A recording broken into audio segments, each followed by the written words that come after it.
The identify statement for my STEM capstone is STEM high school needs ways to inform people of important dates and events. And the reason I chose this particular statement is because I've always enjoyed using technology and learning how to get the most out of it. And this started back when I first taught myself how to code freshman year. However, I find that very few people actually push technology to its limits and take advantage of everything that's out there. So for the investigate step of my capstone, I decided to revisit the 3 what I need to learn questions from my identify section and kind of address them with my research.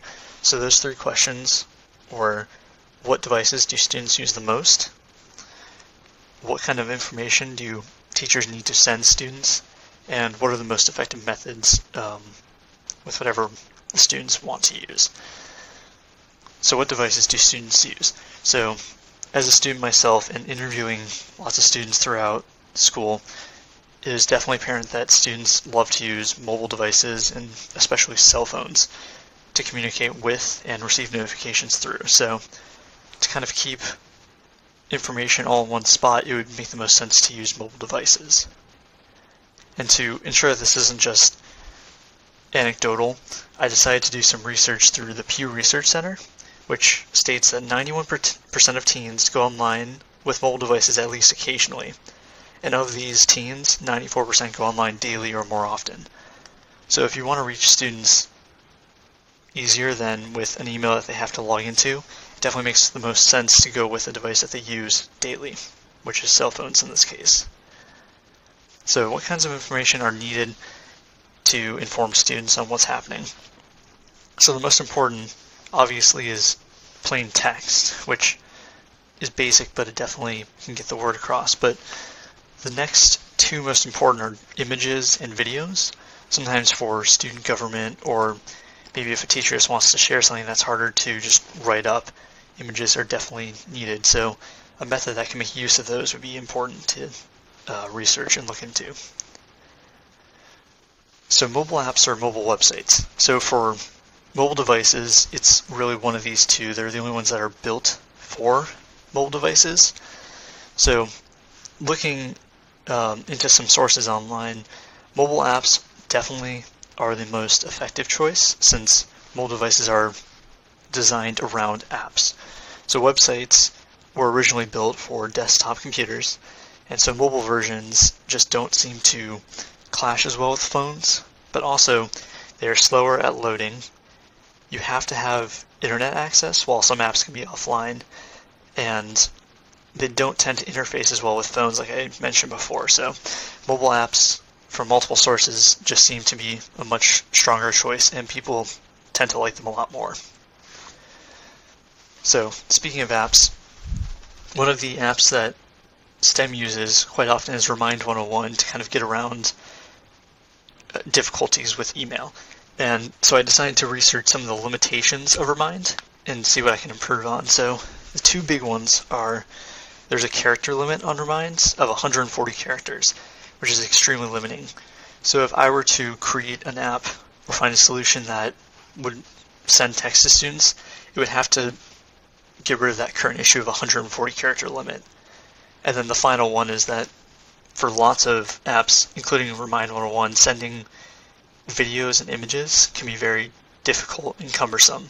So having a way to improve upon that would definitely make a good solution. So that is my investigate step of my capstone. So when identifying the root causes of my problem, I found that many students do not have easy access to the communication at STEM, such as morning meeting conflicting with many students' schedules because of college classes, and also students having to log in through our portal system to actually access their emails.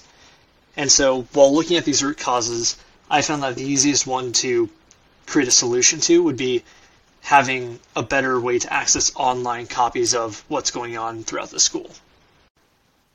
The interpret statement for my capstone is STEM high school needs new ways to inform people of important dates and events because I learned that current methods are inaccessible and do not use technology to its full extent. So when I was brainstorming different ideas for, if I should create an app or a website, I came up with 4 main principles, which are it needs to be accessible to students. They should be able to access this on their phones or whatever device is convenient to them. It also needs to be intuitive to use, otherwise people might not find it as nice to use and won't use it. It needs to update dynamically so that the information on there is always relevant, and it should give students confidence by providing useful information so they always know what's going on in the school. Now, when I was actually brainstorming different ideas, I created this Gantt chart, and this is actually on my website. So I have idea 1, which is an app, and idea 2, which is a physical newsletter. And so here I kind of compare and contrast. So for example, most students find their phones very easy to access, but not everyone has a smartphone. Phones can also update in real time and could allow for intuitive design, and I've experienced creating apps. But for idea 2, it would be more available to students, and parents could actually get access to it as well. A disadvantage is that it cannot be updated after being sent, and the only other issue is that most students would probably leave these at home because they're newsletters and not a device. And so what I actually ended up doing was going with the idea of a STEM app, just because it most aligned with my principles and made the most sense for being accessible to other students. This is Phase 3 prototyping for my app STEM Notify. This week, I wanted to look specifically at the search and subscription feature, since those were the only 2 features that were really missing from my app.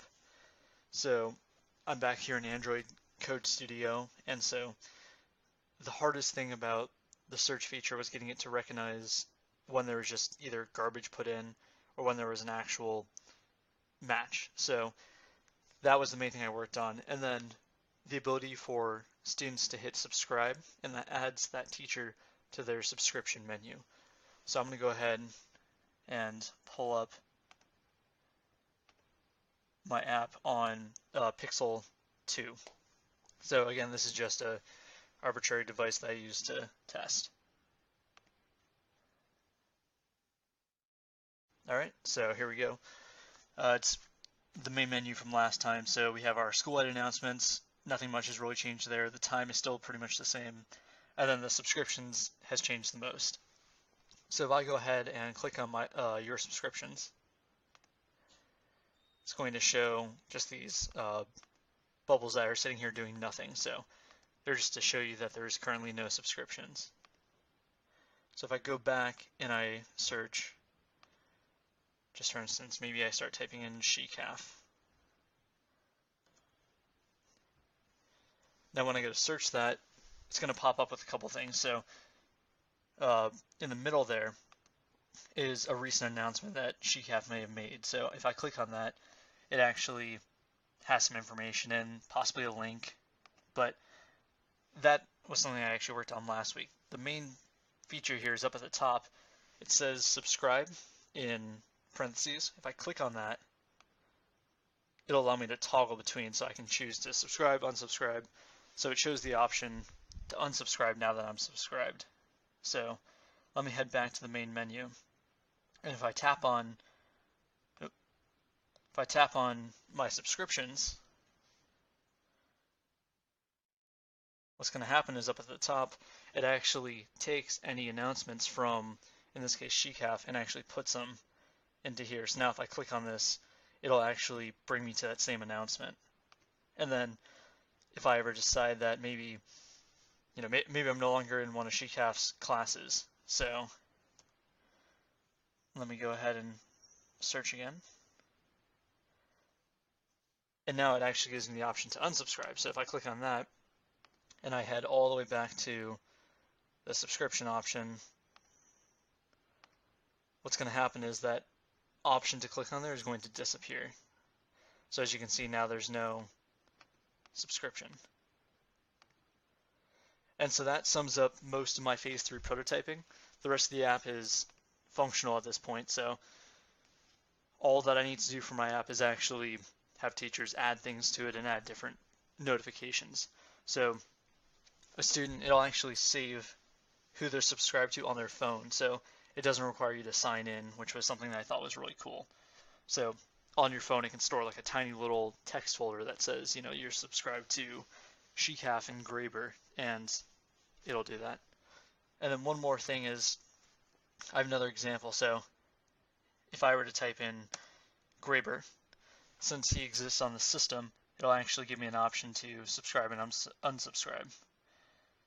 But let's say I were to enter, let's say Trine did not have any announcements, so she doesn't exist in the system.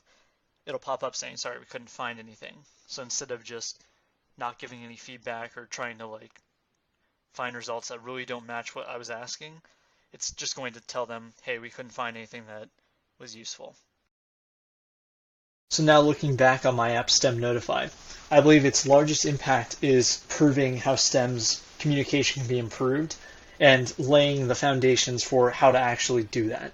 And so while my app has only existed for a small period of time, I believe that it will have a huge impact next school year as long as teachers start to adopt it. And so that's what brings me to how it could be improved. And so if I could go back and change a part of my app, it would be integrating it with systems that we already use, such as Google Drive and Classroom. And I think this would just make it better for teachers to make something in one place, so just make it in Google Classroom, and then it could go to STEM Notify. However, the one issue I ran into was just not having enough time to actually implement this.